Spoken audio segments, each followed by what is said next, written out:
बिस्मिल्लाहिर्रहमानिर्रहीम। नाज़रीन व सामीन, मैं हूँ आपका doctor Ibrahim Mughal, chairman JD group. JD digital का ये स्लोगन है, जिना का पाकिस्तान, हम सब का पाकिस्तान इंशाअल्लाह। आए आज कुछ घर की बातें करते हैं। घर मतलब अपनी रियासत की बातें करते हैं। और जिस किसी ने शुक्रिया अदा किया हो, हम उनके शुक्रिया भी अदा करते हैं। और मेरे अल्लाह कहते हैं कि जो इंसान का शुक्रिया अदा नहीं करता वो मेरा क्या शुक्रिया अदा करेगा। लिहाजा chief of the army staff साहब, शाह जी, हम तो पीर परस्त हैं क्योंकि वो तकवे में दूसरों से बेहतर हैं। आपने शाह जी जंग भी जीती और लोगों खुश हो जाओ, साहबो खुश हो जाओ, मेरे भाइयों, मेरी बेटियों, मेरी बहनों खुश हो जाओ। शाह जी ने जंग भी जीती और 25 करोड़ लोगों के दिल भी जीते। बल्कि 25 करोड़ नहीं, 1.5 अरब मुसलमानों के दिल भी जीते। ये अल्लाह किसी किसी को नसीब करता है। और अब शाह जी, हमें नहीं को वजह समझ आती कि आपको अब तमगा फील्ड मार्शल क्यों लेट किया जा रहा है। इससे पहले अयूब खान थे मरहूम, अल्लाह उन्हें गरी के रहमत करे, वो फील्ड मार्शल बने। उन्होंने हमें तरबेला दिया और मंगला दिया। और शाह जी, हुकूमत अब आपको जल्द अज जल्द फील्ड मार्शल के तमगे से नवाजे ताकि आप हमें दिया बादशाह, अखोड़ी, दासू और कालाबाग डैम जैसे तोहफे इस कौम को दे सके। मुबारक हो शाह जी आपको इसकी भी कि मोदी साहब ने भी बिल आखिर बादले ना खास्ता शिकस्त को, बल्कि शिकस्त फाश को तस्लीम कर लिया। होशियार, यहां मैं अपने तमाम 6.5 से पौने 7 लाख जानसारों को, जानबाजों को, होनहारों को यह गुजारिश करूंगा कि होशियार बनिया किसी वक्त कुछ भी कर सकता है। हमें पहले से भी ज्यादा मोहतात, होशियार और तैयार रहने की जरूरत है। हां, इंडिया पर जल्द SIFC से मिलकर हमारी फौज और हमारे इंतजामी मामलात के लोग जल्द इंडिया पर एक और मुआशी वार करने वाले हैं। आपके जहन में आ रहा होगा कि ये मुगल साहब कौन सा मुआशी वार की बात करते हैं।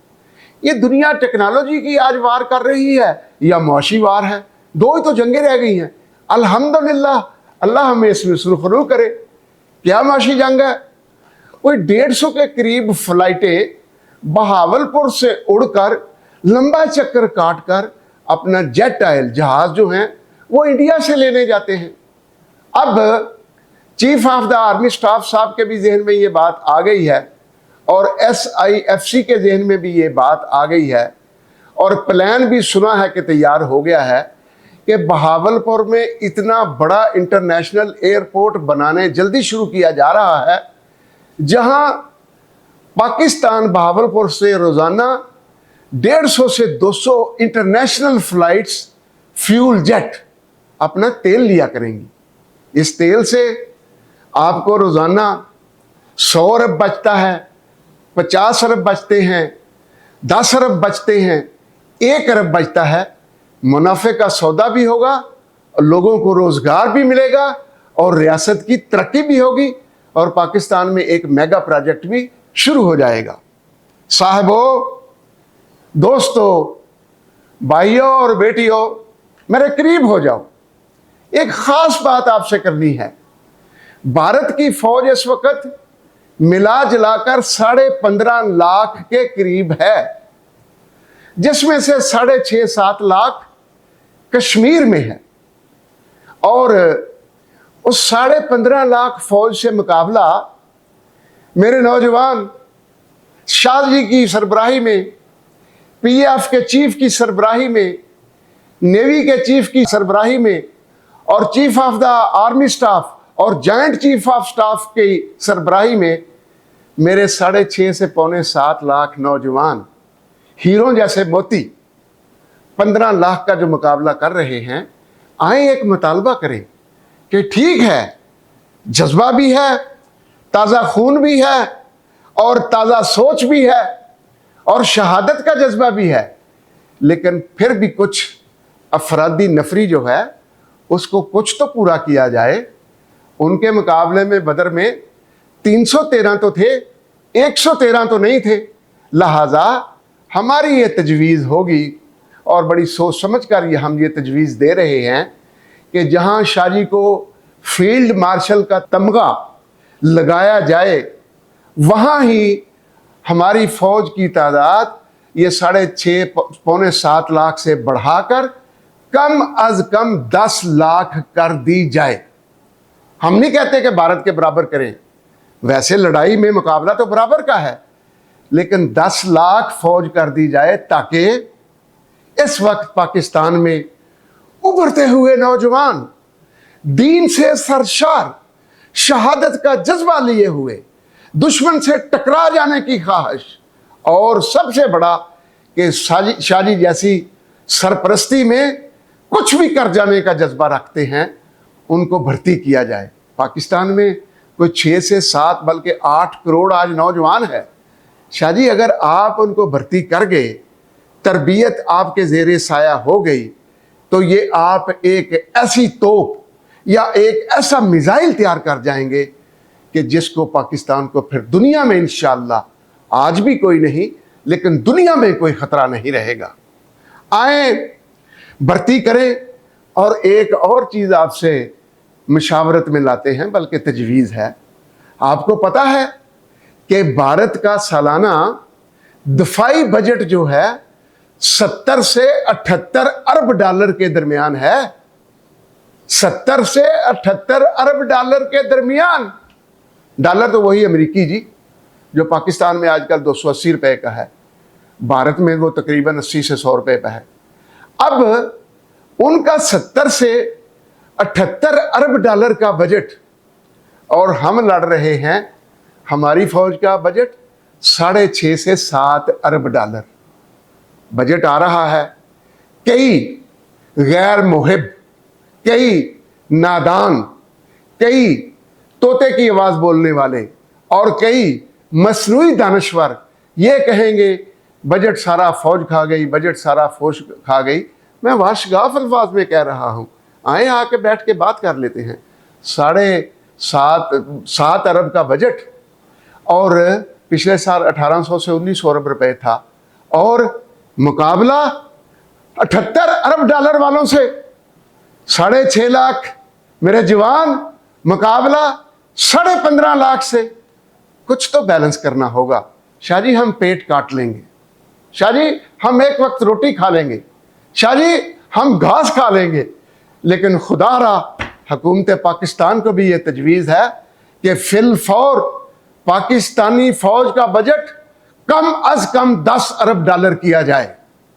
आइंदा बजट में ऐसा नहीं होता तो हम समझेंगे कि बजट बनाने वाला वाकया ही IMF का नुमाइंदा है। बजट बनाने वाला पाकिस्तान से कोई मोहब्बत नहीं रखता, बजट बनाने वाला नादान है और बजट बनाने वाला पाकिस्तान से कोई जज्बा ईमानी भी नहीं रखता।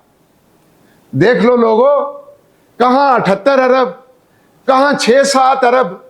होगी ना अबाबील की हाथी वाले से लड़ाई, पढ़ा करते थे तो अलम तारा कैफा फाल रब्बो का बेसहाबिल फील, ये फील वालों से लड़ाई थी तो पढ़ते थे कुरान में, ईमान है। इस 10 मई को तो आपने खुद देख लिया कि अल्हम्दुलिल्लाह अबाबीलों ने हाथियों को मारा और हमारी एक भी अबाबील खुदा न खास्ता उसमें ज़ाया नहीं हुई और अबाबीलें अपने मुकाम पर, अपने घोंसलों में, अपनी पनाह में बखरियत पहुंच गई। हमारा ये भी मुतालबा होगा कि फौज का बजट जब 10 अरब डॉलर करें तो मोदी साहब पानी रोकने की बात करते हैं। मोदी साहब हमारे ईमान का हिस्सा भी है। लोगों, आप भी सुन लो, इस दुनिया में जिसने भी पानी बंद किया वो जलीलो खार हुआ। मैं आपको मैदान करबला में ले जाऊं, आपको किसी भी जगह पे ऐसी पे ले जाऊं कि जिसने भी पानी बंद किया वो रुसवा होता रहेगा क़यामत तक, और जिसने भी पानी बंद किया वो अवाम की नज़र में भी, इंसानियत की नज़र में भी जलीलो खार हुआ। अगर मोदी पानी बंद करता है तो पानी तो बंद नहीं कर सकेगा, एक और ऐसी अपने चेहरे पे, मैं वो लफ्ज़ नहीं बोलना चाहता, कालख मल लेगा कि जिससे बदनामी के सिवा कुछ नहीं होगा। अब कह रहे हैं मोदी साहब कि जी हम ये नहीं करते, वो नहीं करते, अमेरिका नहीं दरमियान में आया। इन अब गड़े मुर्दों से हमने क्या फ़ायदा हासिल करना है। लेकिन जाते जाते एक बात कह जाऊं कि कई पाकिस्तानी बड़े बड़े अजीम लीडरों ने, जो अपने आप को समझते हैं पाकिस्तान में हैं या पाकिस्तान से बाहर हैं, आज तक खुले अल्फाज में भारत की मजम्मत नहीं की, जो कोई इतनी मुनासिब बात नहीं है। दोस्ती अपनी जगह, एक तो ये दोस्त हो ही नहीं सकते किसी के, ये कुरान कहता है। लेकिन फिर भी कोई मजबूरी थी, फिर क्या मजबूरी होगी? लोग तो कहते हैं कारोबार की मजबूरी होगी, लोग तो कहते हैं तल्लुकात की मजबूरी होगी। लेकिन जब मेरे जवान पे कोई तोप कस लेता है, राइफल कस लेता है, मिसाइल मारता है, तो मारने वाले से इब्राहिम मुगल का क्या ताल्लुक? वो तो मेरा दुश्मन है। लिहाजा अब भी नादानो समझ जाओ, आप तजर्बे में हमसे दाना होंगे। अब भी वक्त है कि अच्छे अल्फाज में आप भारत की ये जो हरकत इसने की है 9 और 10 मई के दरमियान, खसूसन ये 5 घंटों की लड़ाई 500 साल याद रखी जाएगी। लोगों, ये जहन में रखो बात, इसकी तारीख लिखी जाएगी, इसकी मिसालें दी जाएंगी। फिर कहा जाएगा कि आज अबाबील का वाकया दोबारा जिंदा हुआ। लिहाजा मजम्मत करो, मजम्मत बनती है। उसने अग्रेशन किया, जब उसने अहमदपुर शर्किया के करीब आगाज किया उस अग्रेशन का, तो फिर जो अग्रेशन करता है उसकी मजम्मत करनी बनती है। कहीं आप तक क़यामत नहीं टूट पड़ेगी। और इसी तरह की तजवीज़ मेरी वज़ीर आला पंजाब से भी होगी कि आपसे भी तवक्कुआत मजम्मत की ज़्यादा हैं, आप नहीं अभी कर पा रही, लेकिन ये कोई अच्छा फ़ैसला नहीं है। शहबाज शरीफ साहब भी अब मेडल्स या लोगों को अप्रिशिएट करने चले गए हैं।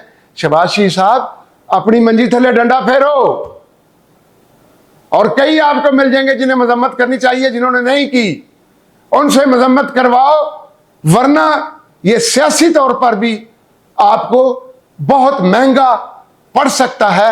आखिरत की बात तो बाद में है। अस्सलामु अलैकुम वरहमतुल्लाहि वबरकातुहू। जहां भी रहो खुश रहो, आबाद रहो और शाद रहो।